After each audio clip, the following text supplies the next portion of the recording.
New Year quickly approaching, and we all start making those resolutions to eat healthier, exercise more, drink less, things like that.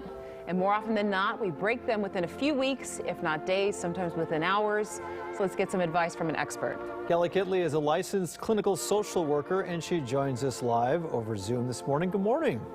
Good morning, Dan and Lauren. Nice to see you. We appreciate you joining us. Okay, so we're going to talk New Year's resolutions. They're coming up. People always, make the same ones. I'm going to get in shape. I'm going to quit smoking. So let's go through some of your important tips here. What are we going to start with here? Absolutely. I think we need to start with a whole health perspective.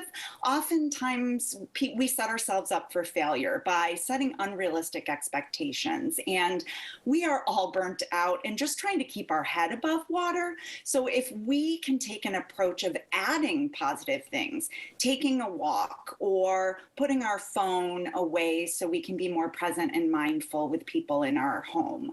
A lot of times we set ourselves up for depleting and eliminating, and like that that last segment just said about eating all the sugar. I mean, certainly that's not healthy either, but a lot of times people go into the new year eliminating. They feel overfed and having overdrank, and so they say, I'm just not eating anything that isn't healthy for the next 30 days. Be really mindful and engage in moderation, whether it's exercise or food, and don't set yourself up for failure by having too many things that you want to accomplish. It reminds me of people that decide to do a dry January, and then I don't know necessarily what happens after January. So would your recommendation be, hey, why don't, Dan, so why don't you just take smaller steps, let's say, practice moderation, whatever that moderation may be. Thank you for saying that. I think the last time we spoke, we were talking about dry January last year, and it is about how do we make those small transitions so that we're feeling really good about ourselves and making choices that are on a daily basis, writing things down. Taking a look at what was the last year like, year in review. We're 5 days till the new year. Take this time to reflect what worked well, what didn't work so well, and try to make those adjustments. If you want to try dry January, go right ahead. But if you slip, don't beat yourself up. Just try again the next day. So if you have a client that comes in who's disappointed with how he or she looks, you also have some tips about body shaming and why that's so harmful. Gosh, you guys are hitting all my favorites this morning. I try to take a very positive psychology approach, and that's really looking at how do we love ourselves, how do we appreciate ourselves. We've been through so much this past year, and looking at a way of making food choices is not a moral decision. And a lot of times people come into my office and they say, oh, I was so bad these last 2 weeks, I have to get back on track.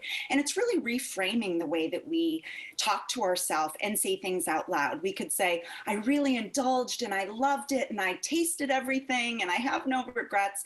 And now I want to make some healthier decisions. And so rather than punishing ourselves or shaming ourselves for, not working out as much, let's just take a whole health perspective and say, what is something that will nourish my body at the next meal? And if you want to eat Doritos, that's not a bad food. Just be mindful about eating it and don't sit down and eat the whole bag. So would you recommend then writing down some goals for the next year, or is this more of a day-by-day basis? I am a huge advocate for writing things down. There's something to be said about putting it down on paper, and so it holds us accountable. But I encourage my clients to take small, tangible steps to reach a goal. So let's say you're looking to start a new job or you want to start a new business. What are you going to do on a daily basis so that you are moving in the right direction to accomplish that goal? Certainly when somebody sets out to run a marathon, they don't run 26 miles that first day they say they want to run a marathon.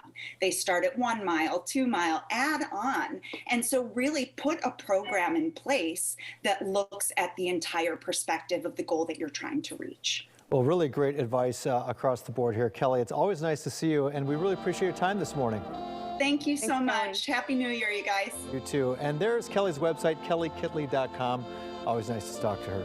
And good advice, too, right? All about moderation.